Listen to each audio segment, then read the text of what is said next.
जय श्री राम, जय श्री राम, जय श्री राम। नारायणं नमस्कृत्यं नरो चैवं नरोत्तमं देवीं सरस्वतीं व्यासं ततो जयमुदीरयेत् मुखं करोति वाचालं पङ्गुलङ्घयते गिरि यत्कृपातमहं वन्दे परमानन्द माधव परमानन्द माधव परमानन्द माधव। प्रिय श्रोता बंधु, भक्ति मार्ग तरफ आपण मानक मोर स्वागत। आपण माने श्रवण करुछंती सर्व प्राचीन पुरातन गाथा श्री रामायण जन्म जीवनी उपरे आधारित रामायण उपरे पर्यवेसित श्री रामचरित मानस। पूर्व अध्याय रे आपण माने श्रवण करिथिले माता सीता पार्वती मंदिर रे जाई पूजा अर्चना करिछंती, निजर मनस्कामना जणाइछंती। माता पार्वती तांको वर प्रदान करिछंती, कहिछंती तुमर मन मध्य रे जे वासन करिछि, जे आस्थान करिछि, से ही तुम वर रूप रे प्राप्त हेब, तुम मनस्कामना पूर्ण हेब। तुमको ही सही श्यामल रूपक बच रामचंद्र वर रूप रे आसीबे, तुमर जीवन साथी हेबे। पार्वती वर ग्रहण करी सीता माता निज राजनगर को फेरिछंती। ए पर्यंत आपण माने श्रवण करिथिले। आसंतु आगकु जिबा, आउ कोन हेउछि संपूर्ण रूपे श्रवण करिबा। जानी गौरी अनुकूल सियाही हरसु न जाई कही,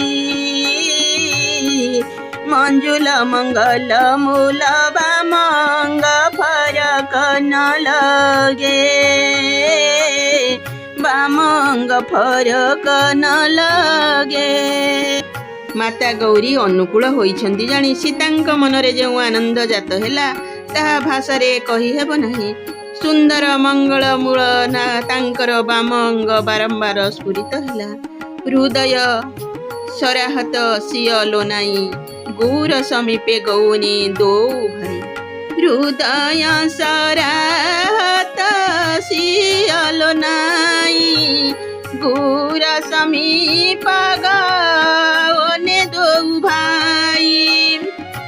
राम कहा सबु कौशिक पाही, सरल सुभाउ छु अछत छल नाही।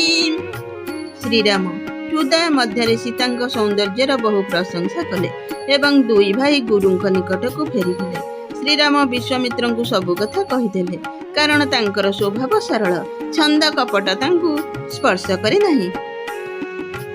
सुमन पाई मुनि पूजा किन्ही, पुनि आसी साधु भाई नंदिनी। सुफल मनोरथ हूँ तुम्हारे, राम लखनु सुनी भय सुखारे। दुई भाई आनिथिबा फूल नहीं मुनि पूजा कले, तापरे दुई भाई को आशीर्वाद देले। तुमर मनोरथ पूर्ण हेउ, ताहा सुनी राम लक्ष्मण आनंदित होई गले। करी भोजनु मुनि वर विज्ञानी, लगे कहन कछु कथा पुरानी। विगत दियो सुगुरु आय सुपाई, संध्या करन चले दो भाई। भोजन पर विज्ञानी मुनिवर केतेक प्राचीन कहानी कहिले। कथा शुणु शुणु दिन साई संध्या हसीगला। गुरुंक आज्ञा पाई दुई भाई संध्या करबाकु चली गले। प्राची दिशी सासी उदय सुहाओ, सिय मुख सरिस देखी सुख पाओ। बहुरी विचारु किन्ह मन माही, सिय बदन समहिम कर नाही। तेबे पूर्व दिगरे अति मनोहर चंद्र उदित हुए। चंद्र सीतांक मुख को जेपरी परी होइथिबारु देखि श्रीराम आनंदित हेले, किंतु परे से विचार कले एही चंद्र सीतांक मुख परी नुहे। जनमु सिंधु पुनि बंधु विशुदिन, मलिन सकलंक सिय मुख समता पाव किमि चंदु बापर रंग। चंद्रर जन्म तो समुद्ररू, सही समुद्ररू चंद्र जन्म होइथिबारु विष हेउछि एहार भाई। एहार दिन बेले मिलन मलिन रहे, पुणी एहार देहरे कलंक भी रहिछि। एही शोभा दरिद्र चंद्र बिचरा किपरि सीतांकर समकक्ष होई परिबो। घटई बड़ई बिरहिनी दुखदाई ग्रसहि रहु निज संधि पाई। कोक शोक प्रद पंकज द्रोही अवगुण बहुत चंद्रमा दुही। चंद्रर तो हास वृद्धि रही, से तो विरहिणी स्त्री मानंकु दुख दिए। राहु सुजोग पाइले चंद्र को ग्रास करे। चक्रवाकीर विच्छेद घटाई चंद्र चक्रवाकी को दुख दिए। से पद्मफूल को मध्य शत्रु चंद्र ताकू मौलाई दिए। से कहिले, रे चंद्र तोठारे बहु अवगुण रही, जानकींक ठारे एसबु नहीं। वैदेही मुख पाट तर दीन्हे होई दोषु बड़ अनुचित किन्हे। सिय मुख छवि विधु ब्याज बखानी गुर पही चले निशा बड़ी जानी। तेणु जानकींक मुखକୁ तो सहित उपमा देले अनुचित कर्म करिबार दोष लागिबो। एपरि भाବରେ चंद्रଙ୍କ आଳରେ सीताଙ୍କ छवि मुख छवि वर्णना करू करू बहुत राति होईगला। ताहा जानी दुई भाई गुरुଙ୍କ निकटକୁ फेरीगले। करी मुनि चरण सरोज प्रणाम आयसु पाई किन्ह विश्राम। विगत निसार गुनायक जगे बंधु बिलोकी कह न सलागे। मुनिଙ୍କ चरण कमल रे प्रणाम करी तांक आज्ञा पाई दुहे विश्राम नेले।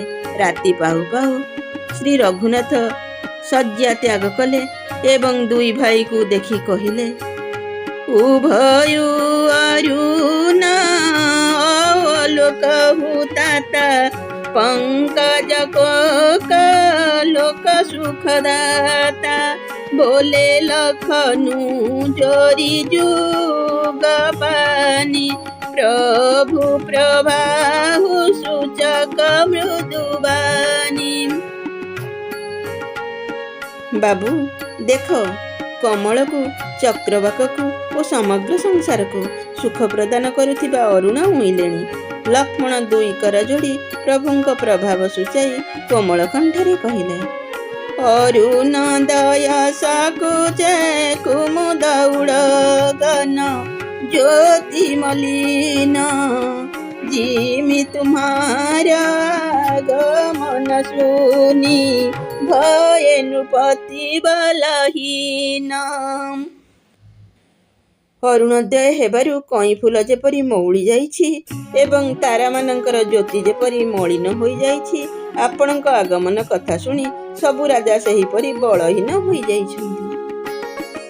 नृप सब नखत करहि उजियारी तारी न सकहि चापदम भारी।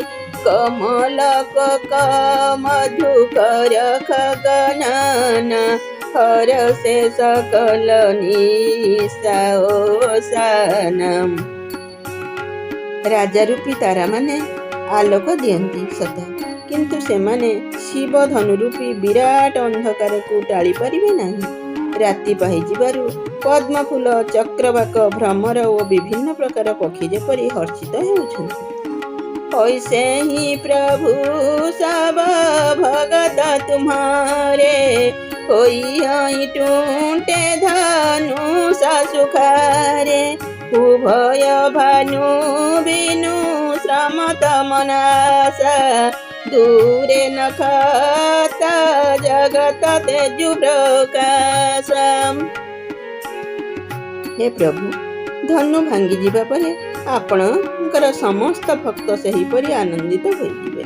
देखंतु सूर्य उदित हेबा संगे संगे बिना श्रमरे अंधकार नष्ट होइगला, तारा माने लुचिगले, संसारर उज्जवल आलोक खेलीगला। रबिनी जाऊ दया ब्याजर घुराया, प्रभु प्रताप सब नूपन दिखाया। तव भुजा बल महिमा उद्घाटी, प्रगटी धनु विघटन परिपाटी।